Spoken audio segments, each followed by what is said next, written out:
Hello, my name is Stuart Smith, and on behalf of Baxter IP, I'd like to present to you a guide to funding the growth of your business through the use of government grants. What is a grant? It's usually funding from the state or federal government to achieve a specific public policy outcome. For instance, governments believe exporting by small business is good, so they support the Export Market Development Grant. There are also grants for large enterprises such as the Shell Innovation Challenge and the philanthropic grants from trusts set up for specific purposes.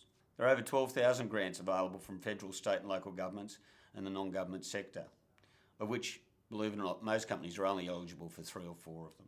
It provides the opportunity to inject extra cash into your business.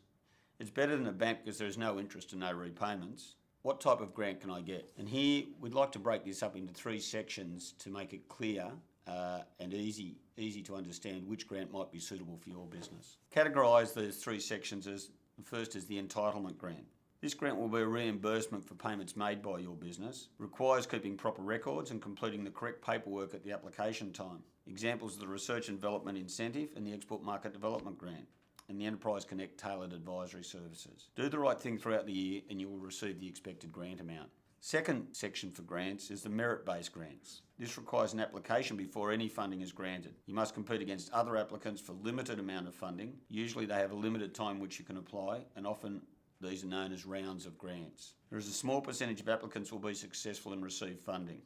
Examples are the Textile Clothing Footwear Small Business Grant and the Tourism Quality Grants. The last category are agreed grants. These can be applied for at any time, with usually no cap on the amount budgeted by government to be given to successful applicants. The applicants will have to meet merit criteria and may still be compared with other applicants. However, if every application met the merit criteria, then each would get funded. An example is the Commercialisation Australia grant and the Clean Energy and Clean Technology grants. What is it about a grant that is different from doing the other ways that you fund your business? The same with a bank. You'll have to provide lots of information, provide reporting, really think about what your outcomes are going to be and what you want to do with the funding.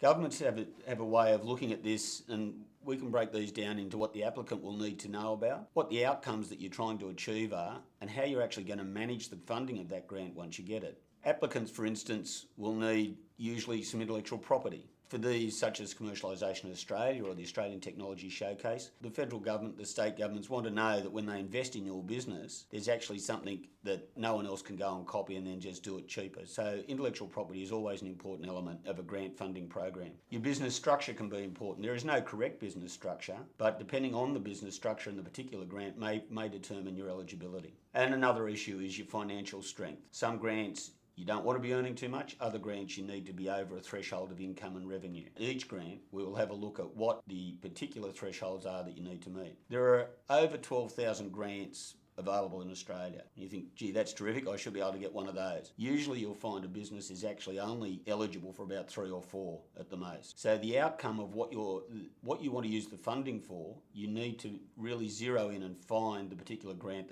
that will satisfy what you're trying to do. So we have the export grants. Governments want to see outcomes where there is increased export. They may want outcomes where there is improved employment. They may want outcomes where there is lower carbon emission. They may want outcomes where there is innovation in the development of products and processes. So the outcome that the public policy wants will dictate which grant you're able to apply for. Once you've received the funding, then how you manage it and how the funding arrives will again depend on the particular grant that you have. Some of them will require matched funding. You'll need to be able to show that you can, for every dollar that government's going to provide, you can provide $1 yourself. Others you'll need boards of management to make sure. Others will have where the government will like to have an advisor sitting there helping you make sure the grant's managed well and it achieves the outcomes thereafter. What are the benefits and what are the difficulties of doing a grant? One of the rewards, believe it or not, is the actual application process, because it actually focuses you on what you're trying to achieve with the limited funds that you have available. So the application process itself should be not treated as just the paperwork I've got to get in to use it to determine the priorities in your business. Even in the application process, you'll be getting advice from consultants,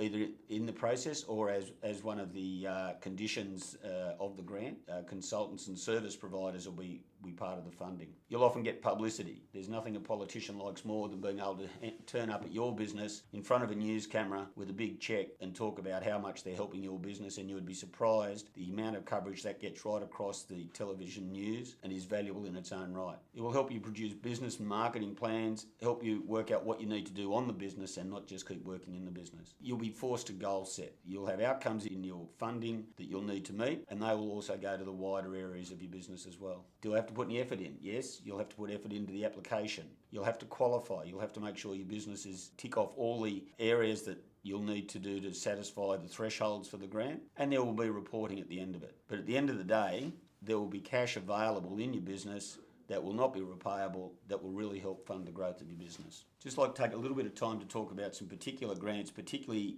in areas for businesses that are innovative and are looking to grow their business through the use of government grants. First is the R&D tax incentive. This is a major benefit to companies doing innovative work, building products, processes or services. It actually has a 45% refundable rebate. So if you're in a startup phase, that's actually a cash check back from the government. Eligibility is that you need to be turning over more than $20,000 in your R&D expenditure. You need to lodge the application prior to doing your ATO returns, your tax returns for that financial year. There is a number of other rules within it. You'll need to speak to either your accountant or a consultant in the field to ensure that you meet all the requirements of the R&D tax incentive. The Export Market Development Grant, which has been around for many years, is designed to encourage businesses to export their products overseas. So this is a grant that can be up to a reimbursement grant that can be up to $150,000 a year, and it will run for 7 years. Again, there's an application that has to be put in. It goes in at the end of the financial year and has a limited time period of 5 months for you to be able to claim back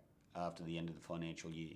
Very, very useful grant for companies having got past their research and development phase, really having a product that they want to take to the world. The Australian Technology Showcase is for those companies that do have some innovation, an innovative product or service that the government will help them showcase. They'll also help you market part of that with some funding for export activities. Main thing is that you will get yourself put in with a whole lot of peers in your area to be shown to the world as an innovative Australian company. More recently, grants for clean energy have been available, and these are for either businesses that are looking to reduce their carbon intensity or their electricity usage, or for companies that have a new product or service that in turn will help a company reduce their energy requirements.